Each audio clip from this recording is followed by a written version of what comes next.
నియోజకవర్గంలో ఖచ్చితంగా ఆదినారెడ్డి 20 నుంచి 30,000 మేయాడుతో గెలవబోతున్నాడు. నిన్న చూసిన జనాలు చెప్తున్నారు. నిన్న చూసిన జనాలు ఇసుక వేస్తే రాళ్ళంత జనాలు వచ్చారు.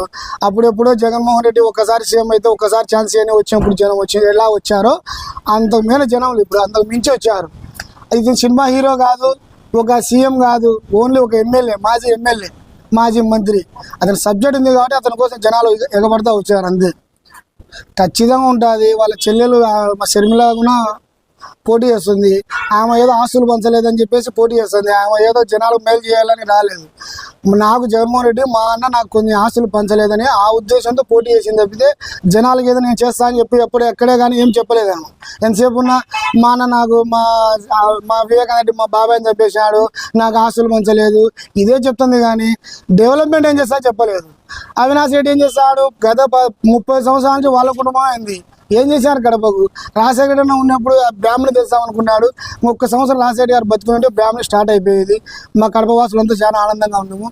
ఈ అవినాష్ రెడ్డి ఎంపీ నుంచి ఇంతవరకు మా కడప జిల్లా చేసింది అయితే ఏమీ లేదు. కూటమికి ఖచ్చితంగా 140 నుంచి 145 వరకు ఖచ్చితంగా వస్తాయి. రాసి పెట్టుకోండి, ఖచ్చితంగా వస్తాయి. జమ్మల మడుగులో ఆదినారెడ్డి ఖచ్చితంగా 100% గెలుస్తాడు. 20 నుంచి 30,000 మేయాడుతో గెలుస్తారు. ఎంపీ కూడా అంత తేలిగ్గా ఉండదు. ఈసారి ఖచ్చితంగా Bhupesh Reddy record, Kadapa king bullet Bhupesh Reddy ఖచ్చితంగా ఈసారి సత్తా చూపిస్తాడని కూడా మేము అనుకుంటున్నాం. ఖచ్చితంగా మేము జనాలందులో అదే ఉంది. ఏం జరగలేదు, అది గాలికి. ఇప్పుడు ఎంత తగ్గచ్చు? ఆ 50,000 అదే తగ్గొచ్చు. అదే 50,000 ఆదినాడు సార్ వచ్చు. అదే అభివృద్ధి ఏం జరగలేదు గ్రామంలో. ఏం లేదు, నీళ్ళు కమిషన్ అంతే. చాలా కుటుంబాలు ఆధారపడి ఉన్నారు. ఆ ఫ్యామిలీస్ అనేది వైసీపీ సపోర్ట్ చేస్తారని చెప్తున్నారు. ఏం సంక్షేమం ఏదైనా పథకాలు వచ్చాయా?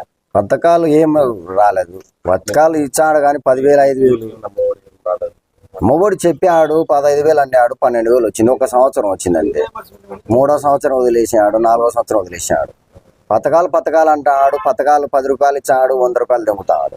ఇప్పుడు కూడా టీడీపీ ప్రభుత్వం వస్తే బాబు కూడా చాలా 6 పథకాలు 6 గ్యారెంటీలు పెట్టారు. దానికి కూడా జగన్ డబ్బులు ఖర్చు పెట్టేదానికన్నా ఎక్కువ ఖర్చు అవుతుంది. ఆయన చంద్రబాబు నాయుడు విజన్ నాయకుడు. ఆయన ఫస్ట్ ఆఫ్ ఆల్ చెప్పిన పథకాలు సూపర్ సిక్స్ పథకాలు పక్కా ఇస్తాడు. ఎట్టిస్తాడంటే ఆయన పరిశ్రమలు తెస్తాడు, జాబులు తెస్తాడు, ఐటీ కంపెనీలు తెస్తాడు. హైదరాబాద్ చూసినారు కదా ఎట్టుండేదో, అట్లా డెవలప్ చేసి రాయితీలు ఇస్తాడు. మొత్తం పక్కా చేస్తాడు.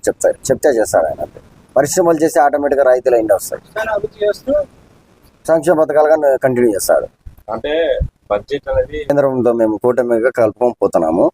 మోడీ గారు పైన వస్తాడు, ఆయన మాకు ఖచ్చితంగా సహాయం చేస్తాడు. ఆయన బట్ పరిశ్రమలు అమరావతిని డెవలప్ చేస్తాడు. పరిశ్రమలు పక్కా వస్తాయి.